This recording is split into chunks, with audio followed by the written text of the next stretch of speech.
Misalnya Fir'aun itu orang pakai status yang diajarkan Allah ke kita. Fir'aun adalah wujida ba'da alam yakun. Fir'aun adalah makhluk yang sekarang ada, tapi dulu-dulunya tidak ada. Padahal sebelum ada Fir'aun sudah ada bumi, ada langit, ada matahari. Sebelum ada Yesus, ada Isa, sudah ada bumi, ada matahari. Artinya apa? Zaman langit bumi ada, penyebabnya Isa apa enggak? Enggak kan? Karena dia ada setelah adanya langit dan bumi. Fir'aun juga gitu, Yesus juga gitu, semuanya begitu. Makanya Allah mengajari kita apa? Hal ata alal insani hinum minad dahri lam yakun syai'am madhkura. Katakan manusia itu siapa? Manusia adalah makhluk wujud yang dulu tidak ada. Sekarang banyak enggak orang yang sudah kaya sebelum Pak Jokowi jadi presiden, sebelum Pak SBY jadi presiden, sebelum Pak Karno jadi presiden? Banyak enggak yang sudah kaya sebelum? Banyak kan? Artinya yang mengkayakan itu presiden Pak Allah. Sekarang kamu miskin, kamu nggak bisa nyalahkan Pak Jokowi. Sebelum Pak Jokowi presiden kamu sudah miskin. Ya, artinya yang memiskinkan itu presiden apa takdir? Takdir. Makanya wa anna ila rabbikal muntaha wa annahu adhaka wa abka wa annahu amata wa ahya wa annahu khalaqaz zawjaini dzakara wal unsa. Jadi kita miskin ya karena kehendak Allah, kita kaya kan semua itu karena Allah. Tapi kita terjebak hukum modern. Nak presiden iki sejahtera, anak iki ora. Ya mungkin secara bahasa syariat mungkin ada benarnya, tapi kita ini kan dilatih ilmu hakikat. Tak ulang malam 13 Dzulhijjah masuk ilmu cek syariat tok. Oh gak pinter-pinter banget cek gobloke kan gitu. Daftar wali kok ilmune ngono iku ora iso. Ini penting saya utarakan. Jadi saya ulang lagi. Makanya di Quran itu ilmu tertinggi diantaranya menurut orang tasawuf qulillah tsumma dzarhum fi khaudihim yalabun. Saya itu gak pernah takut mati meskipun saya masih muda, karena saya bayangkan mati itu ya baik-baik saja. Ketika saya hidup ya gak tahu cara ngelola nyawa saya, kenapa kok gak pergi. Kamu tahu caranya ngelola nyawa kamu, kok gak mati sekarang? Gak tahu kan? Tahu-tahu masih hidup kan? Tahu-tahu diutang semacam-macam lah. Sebetulnya kita zaman hidup pun gak tahu cara ngelola nyawa kita, cara kerja jantung kita, cara kerja paru-paru kita. Nanti setelah kita mati pun gak tahu caranya hidup ketika kita. Tapi anehnya kita mosok manusia sudah dilemah iso hidup lagi. Memangnya kita sekarang bisa hidup karena kita tahu-tahu ya hidup. Ditakdir anak yang melarat, pesek, elek. Orang lain ditakdir anak kiai, Gus, mulyo. Kita kan tidak pernah bisa milih bapak ya ora iso. Ngerti-ngerti anak Karmen, anak Karlan itu sudah gak tahu. Artinya gini ya sudah ya Allah, ketika saya hidup ya tidak tahu kenapa saya hidup, pasti Engkau yang menghidupkan. Ketika saya mati juga gak tahu kenapa saya mati, pasti Engkau yang menghidupkan dan mematikan. Maka saya akan baik-baik saja di akhirat, karena ketika di dunia Tuhannya yang Engkau, ketika di akhirat Tuhannya, dan sifat Engkau tidak akan rubah, tetap arhamur rahimin. Makanya dulu wali-wali itu kalau mau mati ya santai aja. Sayyid Umar bin Abdul Aziz itu ulama-ulama dulu kalau mau meninggal itu, kalau keluarganya nangis marah besar. Memangnya mau kemana kamu nangisin saya? Lah kamu kan mau mati. Memangnya mau kemana kalau mati? Ya kembali ke Allah. Susahnya apa? Di dunia ya milik Allah, di akhirat milik Allah. Inna sholati wa nusuki wa mahyaya wa mamati lillahi rabbil. Yang aneh sampai harus melarat orang wani mati, aneh tenan. Ya karena sampean tahu mungkin di akhirat lebih miskin lagi kan. Itu repot terus. Coba kalau dari awal kita menstatuskan diri kita biadillah, inna sholati wa nusuki wa mahyaya wa mamati. Tapi kamu salah status. Mengatakan kehidupan adalah momen untuk mencari kesejahteraan. Kehidupan adalah momen untuk cari karir. Kamu mensifati kehidupan secara salah, jika kamu terjebak nyari karir, nyari kaya.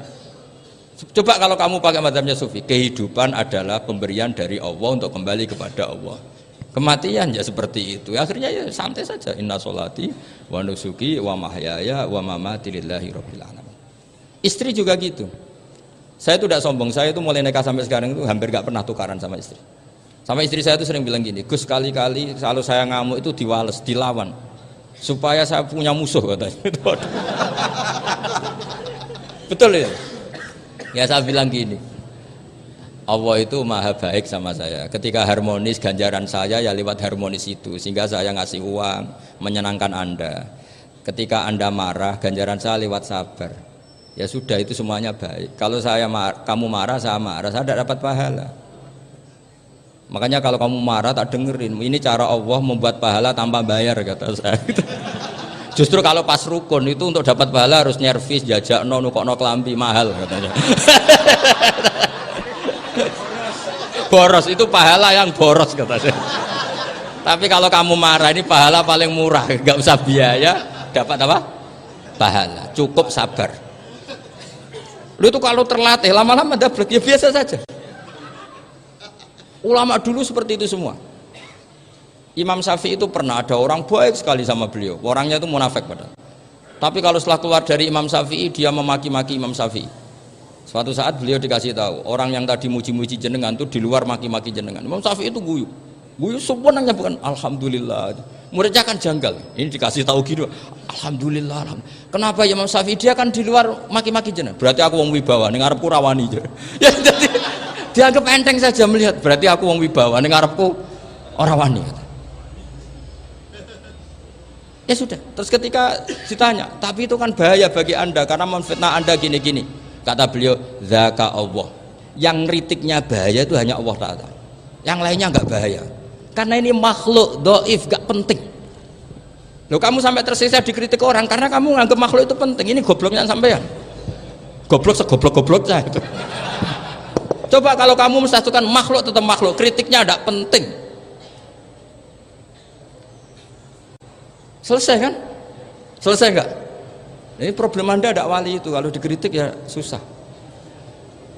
Makanya tidak wali itu problem menurut saya.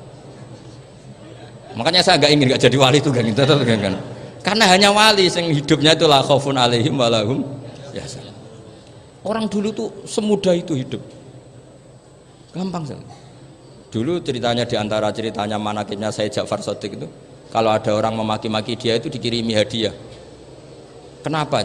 Karena kebaikan kamu telah kamu berikan kepada saya, ini hadiahnya. Sampai malu yang kritik itu. Kan kalau orang rasani itu kan kebaikannya dikasihkan sama yang dirasani. Lah kamu kan ngajinya seperti itu, tapi dirasani kok susah. Harusnya kan kasih aja, ditransferi saja. Alhamdulillah. Ya karena kita salah menamain tadi. Sing rasani pembenci, pembenci itu bahaya. Sehingga kamu mereaksi secara serius. Coba kalau kamu pakai hukumnya Allah dan Rasul, pembenci itu pemberi kebaikan, istri marah adalah pemberi kebaikan. Ada yang berani mulai meraktekan?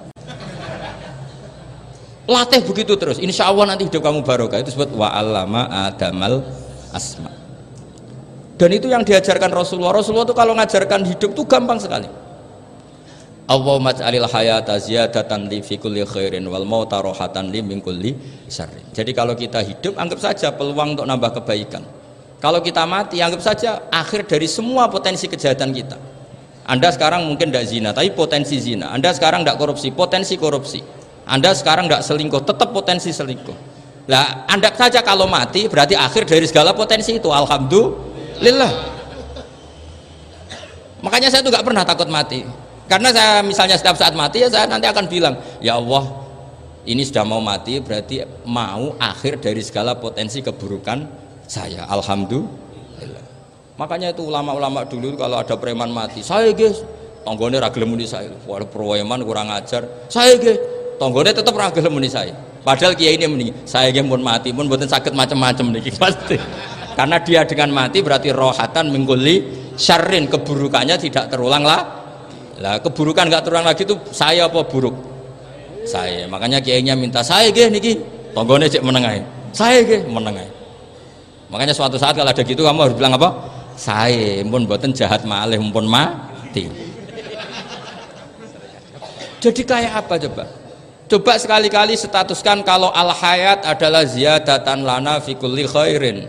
Al maut adalah rohatan lana min kulli syarrin. Sehingga kita hidup ya happy, mati juga happy, gak masalah. Terus kayak misalnya mendingin, tapi anak bojoku piye? Memang selama hidup anak bojo bahagia. Ketoknya ya tambah musibah ya cok. Malah sombong lagi kamu, seakan-akan kamu Tuhan yang bisa mensejahterakan manusia. Wong isih urip bojomu wis ndonga muga-muga nang mati malah. Karena gak jelas. Dan ini penting, ini saya utarakan. Jadi ini saya cicil juz 1 wa allama adamal asma. Makanya kata Rasulullah, ala ta'jabuna kaifa yusrifu wa annisat ma quraisin wa dhamma. Ini penting, nama itu penting. Karena sekali nama ini salah, coba misalnya orang sepakat darani Fir'aun itu wujida ba'da alam yakun. Fir'aun itu ada yang dulu-dulunya tidak ada. Hal ata alal insani hinum minad dahri lam yakun syai'am madhkur. Coba kalau kamu melihat sekarang kamu hidup itu apa? Untuk sujud itu murah, gampang. Untuk mengenal Allah itu gampang kita kenal karena Allah itu adzaru minadz dzahir. Adzaru dzahir itu Allah, zat yang begitu jelas. Lah mati itu mau apa? Ya menuju Allah. Hidup menyaksikan Allah, mati menyaksikan Allah, itu nyaman. Yang menjadi tidak nyaman karena kamu salah bikin status. Hidup untuk menggapai cita-cita, untuk sukses. Wong komunis yo muni ngono, lonte yo muni ngono, copet yo muni ngono. Rumangsamu sing pengen bahagia aku ya tok. Rumangsamu sing pengen duwe akeh ku tok. Coba copet kamu tanya, kenapa kamu nyopet? Ingin punya uang banyak. Terus kiai tak kok sering dakwah kena opo? Repot to. Nak jawabe ngono maksudnya. Tapi nak jawabe dakwah nyebarno Islam, aku ora dibayar apa-apa. Waras berarti, napa? Ini penting saya utarakan, makanya saya itu mau ngajar itu diantaran itu. Al ismu ya dulu ala musamma. Maka itu hebatnya Quran. Quran itu ketika menjamakkan kata ilah itu diulang. Qul law kana ma'ahu alihatun kama yaqulun, kata Allah. Karena lafadz ilah itu nggak boleh dijamakkan. Itu jamak kriminal ya. Loh kok tidak kriminal gimana coba? Kalau Zaidun itu satu, boleh nggak kamu mengatakan ja'a Zaidani? Nggak boleh kan? Kalau Zaidun satu, boleh nggak kamu mengatakan ja'a Zaiduna? Nggak boleh kan? Sama ilah itu satu apa dua? Satu. Boleh nggak kamu katakan ilahani, dua Tuhan? Nggak boleh. Makanya Allah kalau mengatakan alihah itu qul law kana ma'ahu alihah, andekan, lau itu andekan. Itu aja masih ditututi kama yaqulun, sebagaimana mereka katakan. Karena lafadz ilah itu tidak pernah punya jamak alihah. Makanya Allah mengatakan qul law kana ma'ahu alihah, masih ditambahi kama yaqulun, tapi itu kata mereka, kira-kira gitu. Maka kenangan saya sama Mbak Turehan, saya ini masih pernah cucu sama Mbak Turehan karena saya mbah saya kandung namanya Fatimah, itu abahnya itu orang sini, Fakhriyas itu. Ibunya itu orang Kudus, makanya saya ini ya turunan Kudus, turunan Tasem. Itu kalau Mbak Turehan, kalau hari kematian Yesus itu kan ditulis hari wafatnya Yesus. Mbak Turehan kan tentu meyakini Yesus itu Isa itu tidak mati tapi makanya di kalender Kudus sampai lihat itu kan matinya Sibah Isa, kan ada dalam kurung Sibah Isa, jadi yang mati itu Sibah Isa. Karena kalau yang mati Isa kan menyalahi Quran, wa ma qataluhu wa ma shalabuhu walakin subyalah, maka ditulis kematian Sibah Isa. Hanya Almanak Kudus, yang lainnya enggak karena sudah ikut bahasa nasional. Saya pernah agak bantah dulu, saya masih muda. Mbok ditulis gini saja, kematian Yesus dalam kurung katanya. Jadi ono karena saya ini teori Quran itu kalau ada bahasa salah itu diulang. Qul law kana ma'ahu alihatun kama yaqul. Karena nggak benar, jamak alihah itu tidak benar. Bagaimana mungkin sesuatu yang satu dijamakkan? Coba kamu bisa mengatakan Zaiduna karena zaitnya banyak. Kamu punya tamu rojulun, kalau orang banyak rijalun. Kamu melihat satu masjid, masjidun, kalau masjid banyak masjid. Masalahnya Tuhan itu tidak pernah banyak, mau satu. Makanya itu hebatnya kamus-kamus yang dikarang orang alim. Bahas tasniahnya ilahun itu lam yujad katanya. Tapi wajaduhu wasamauhu. Tasniah ini nggak ada secara hakikat, tapi mereka ada yang menjamakkan, yaitu mereka-mereka yang salah. Makanya tadi dalam ilmu mantek kesalahan itu tidak pernah ada, yang ada adalah orang yang salah. Paham? Jadi kesalahan itu tidak pernah ada, yang ada adalah orang yang satu tambah satu pasti dua, nggak mungkin empat nggak ada, lima nggak ada, tapi orang jawab salah banyak. Nah, itu namanya ilmu ya. Makanya yang namanya ismu itu mesti ya dulu ala musamma. Andai kan orang mengatakan Lata Uzza ini batu yang dipahat oleh si A, dulu pesennya di Muntilan, batunya dari Mojokerto, dulu pas bikin tangannya protol terus disemen, dilakban. Bisa nggak jadi Tuhan kalau dengan status seperti itu? Fir'aun misalnya dulu nggak ada, lahir ngompolan, tahu retoreten, ciliknya malah tahu tipes, terus tua-tua jadi pangeran, aneh nggak tuh? Jadi Jadi semua, makanya setiap kemusyrikan itu kata Allah inhiya illa asmaun samaitumuha antum wa abaukum ma anzalallahu biha min sultan.